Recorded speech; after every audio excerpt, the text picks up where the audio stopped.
Hello and a warm welcome to the Open Treasury podcast, your go-to source for the latest news and analysis in corporate cash and treasury management.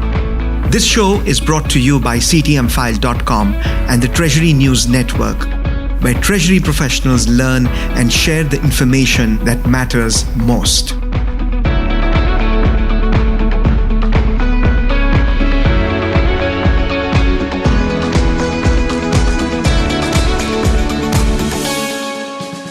I am your host, Pushpendra Mehta, Executive Writer at CTMfile. Joining me today are Craig Jeffery, Managing Partner, Strategic Treasurer, and Jack Large, Editor of CTMfile. Welcome back to the Open Treasury podcast, Craig and Jack.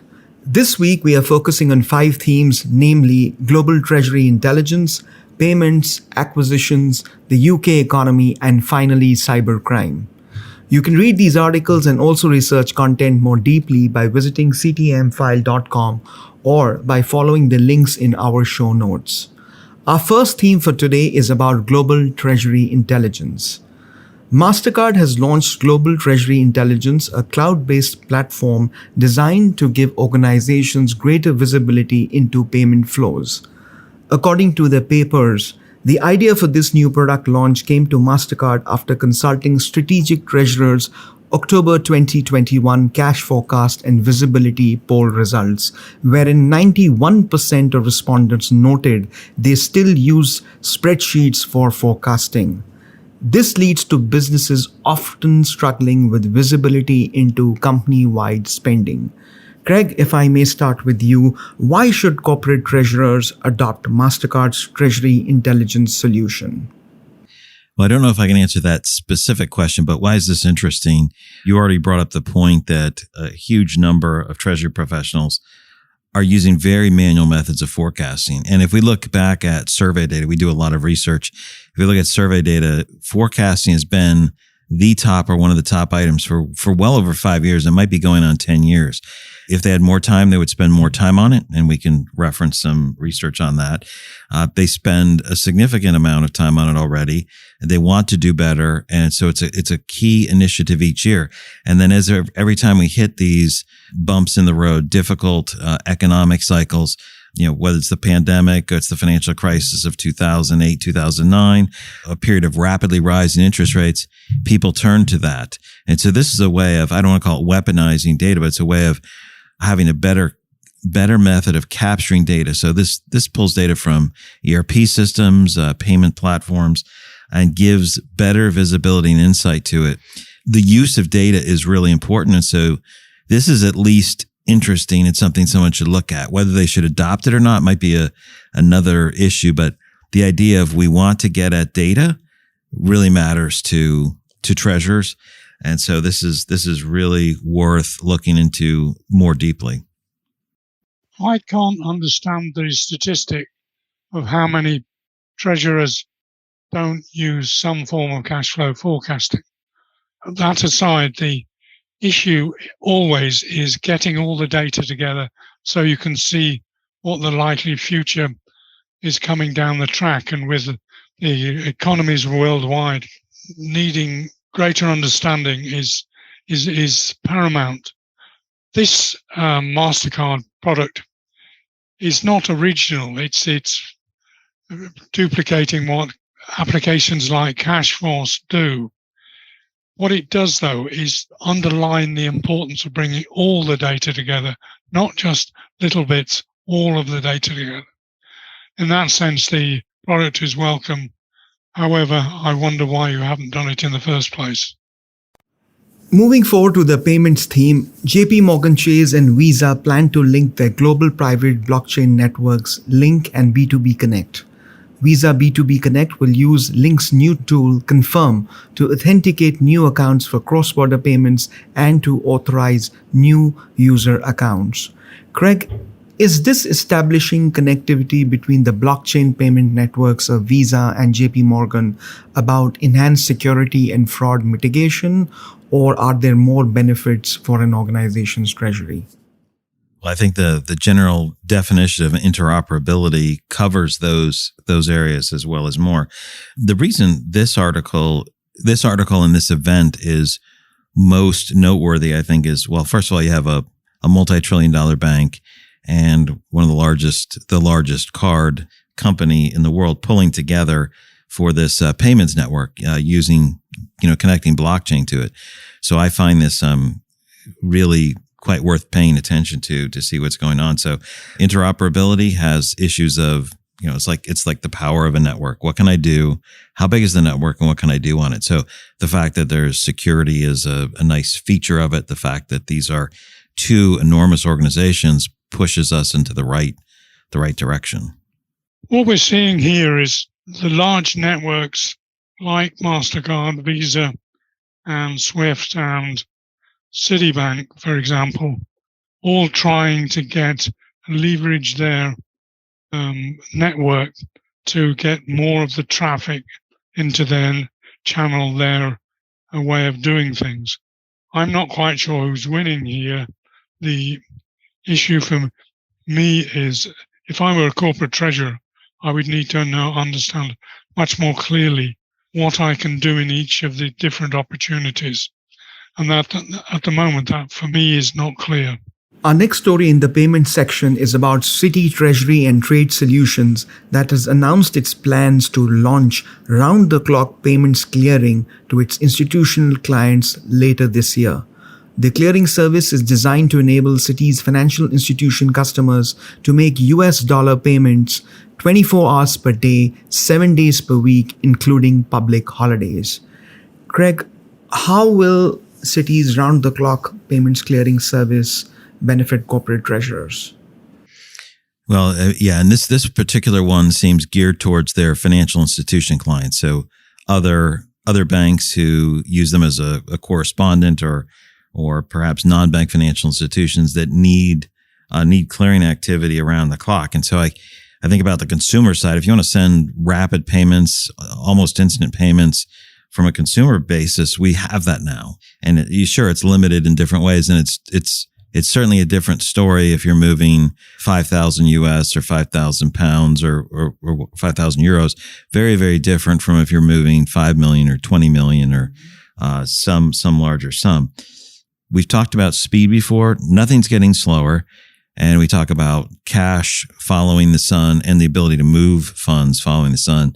And so this is moving in that direction so that more of these financial institutions will have longer operating windows. This doesn't mean that everyone has to be transferring funds every moment of every day, 7 days a week, 365 days a year, but it's removing some of those obstacles that arose out of a daily cycle, a regional cycle, limitations from batch processing over time. And so since we're moving past some of the technology limitations, we're seeing this open up for faster, more 24/7. It's moving in one direction, faster, more hours, more instantaneous. Jack, would love your thoughts on this. For me, this is a classic example of how the limitations of local banks is being covered by people like Citi providing 24/7 clearings, which across weekends and bank holidays and so on, which hasn't been possible before and isn't possible in quite a few of the smaller banks around the world. So this is good news, but it's just an example of how we're getting more and more to 24/7 operations. And that's the issue for me, is how are you going to do the accounting and the management of the clearings as you go forward as a corporate treasurer? Sure, especially to talk about globalization, right? Some countries are banking's closed on a Friday and Saturday. Some are Saturday, Sunday. Some are Sunday, Monday. There's different items. Plus, there's the whole shift in the time zones. Right now it's mid-morning we're recording. Well, it's before time for people to get up in Australia, right? Tomorrow. So there's the whole natural time issue plus the weekend item. So this helps solve some of those issues. And instead of collapsing the week to a 3.5 day period, now should be open 24/7.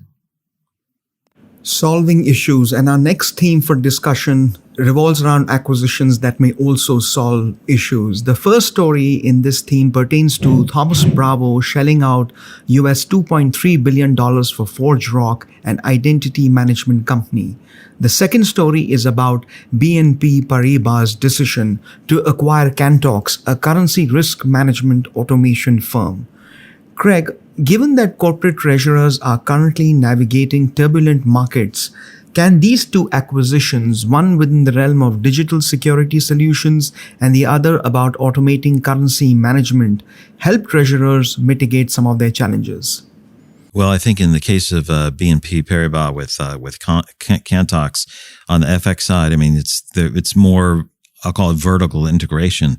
Helping customers look at the different risk profile that they have. If you offer hedge instruments, why not offer more assets with that? And different banks have done this.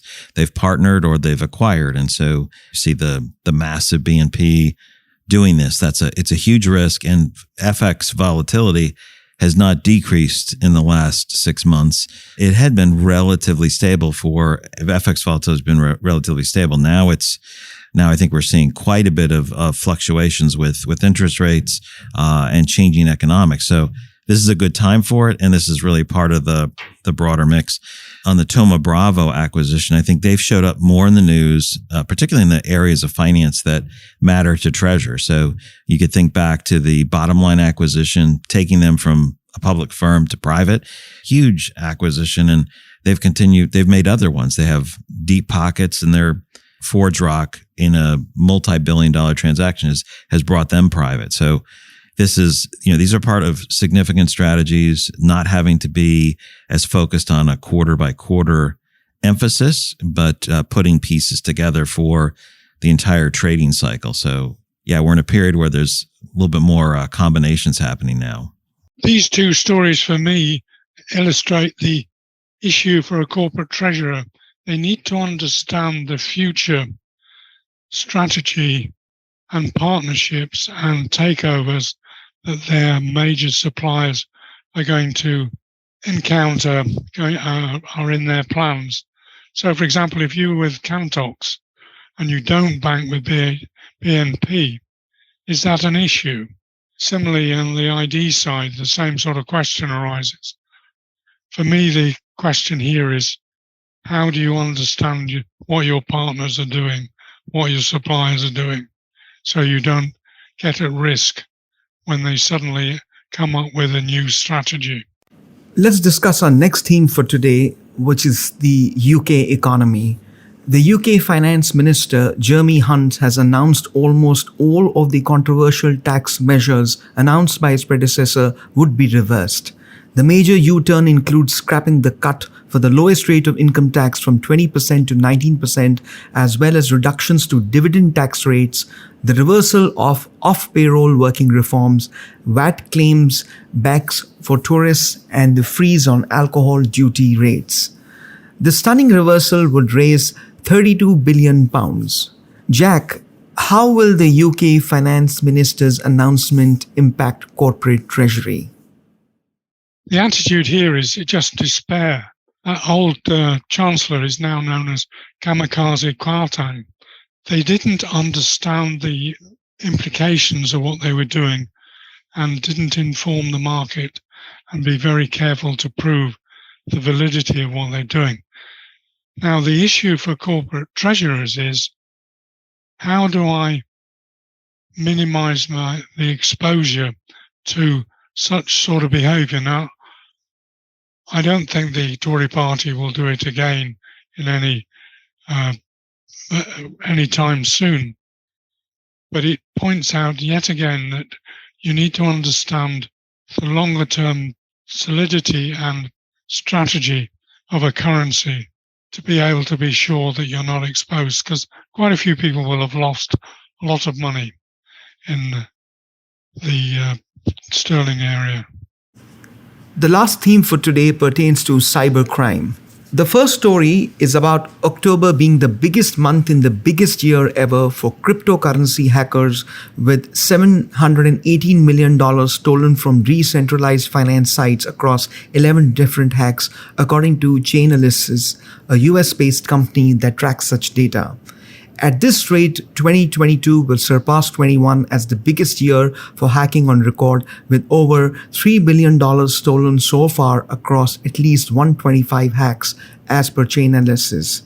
The second story in this section is from the UK. UK Finance has released its latest fraud report for the first half of 2022, reinforcing requests for cross-sector action to combat cyber criminals. Katie Warrobeck, Managing Director of Economic Crime, UK Finance, has commented that the level of fraud in the UK must be recognised as a national security threat, with bank fraud costing British consumers nearly £610 million so far this year.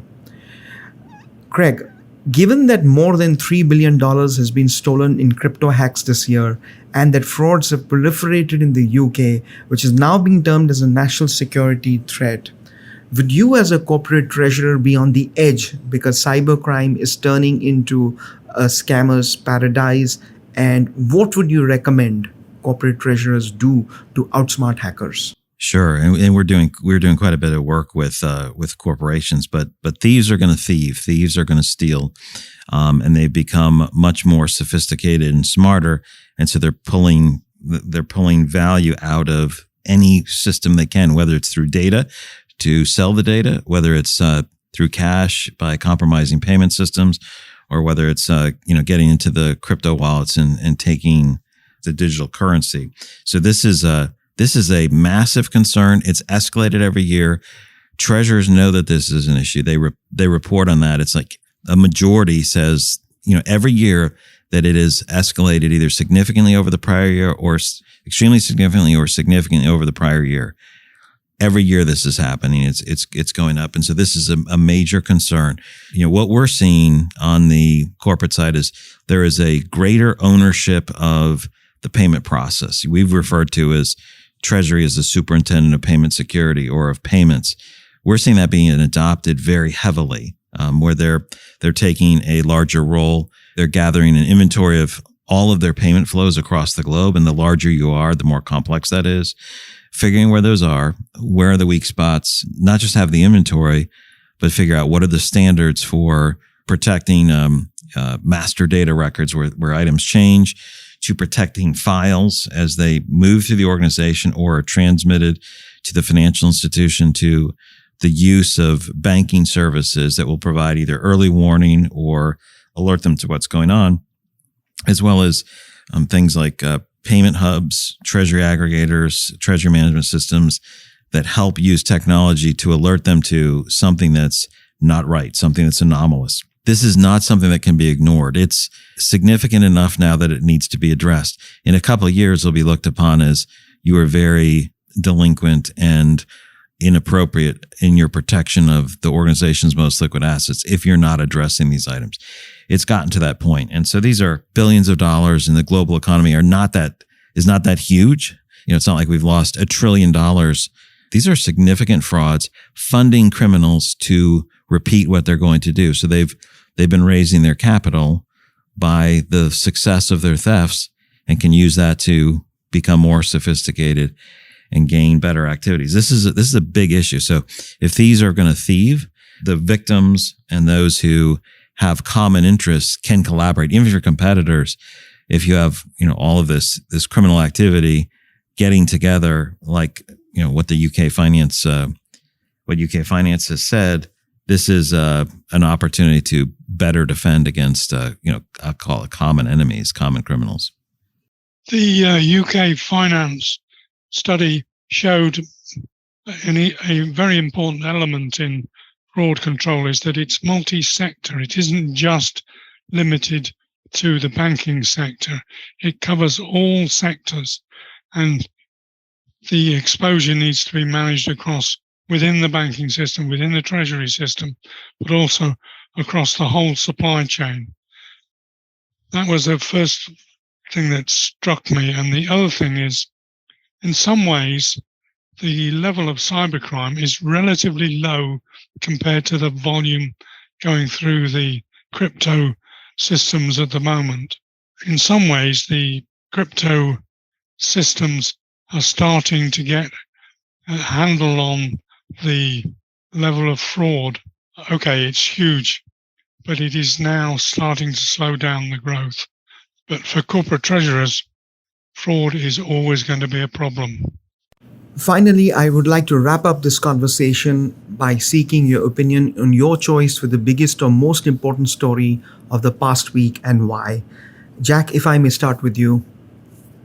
I'm afraid I'm going to give you two stories. One is the UK showing that you cannot misbehave in your own economy and assume that the market won't react.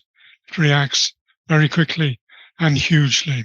That's the first point. The second one is that we're starting to see a battle of the networks between Visa, Mastercard, Citi, Swift, and we haven't seen anything yet. I think the competition between these networks is going to grow and grow.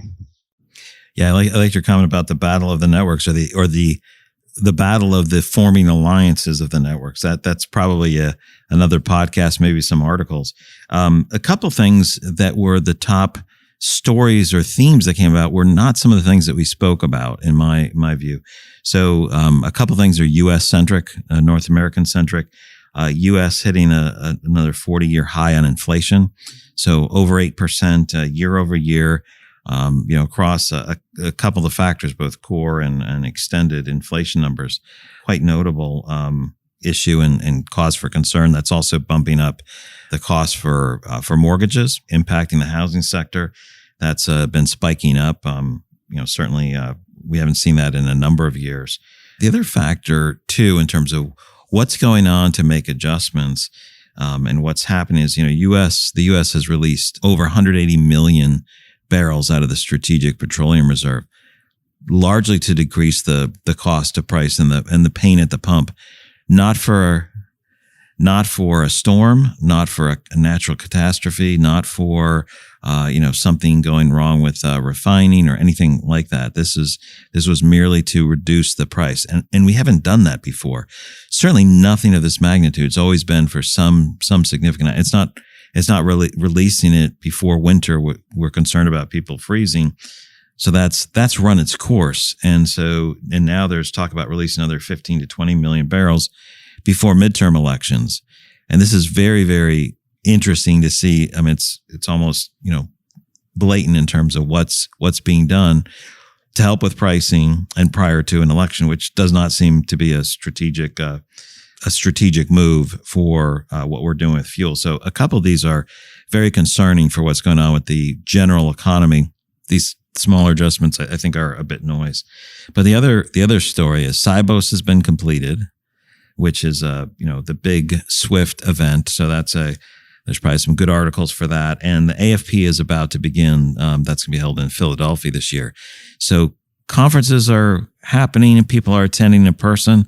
That may be one of the biggest news stories of the year, that we're able to get together in person and talk about those things. So you mentioned AFP. Is there anything in particular the strategic treasurer is going to focus on when it comes to AFP, including its knowledge management resources, surveys, ebooks, reports? Anything else you'd like to add?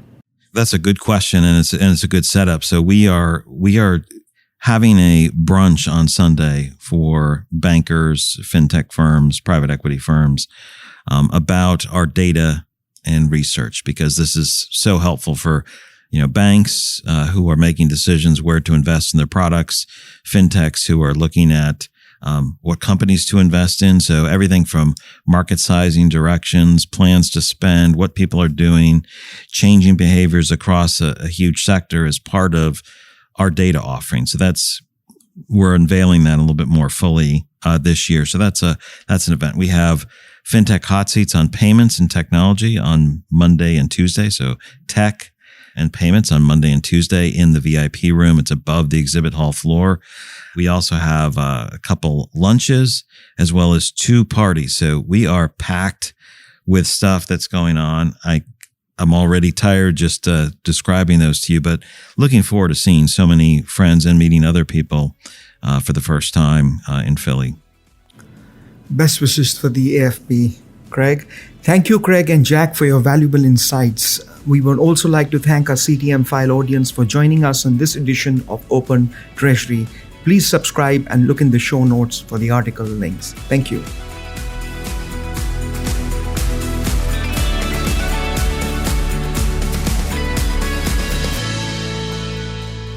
This podcast is provided for information purposes only, and statements made by CTMfile or guests on this podcast are not intended as legal, business, or consulting advice. For more information, visit ctmfile.com.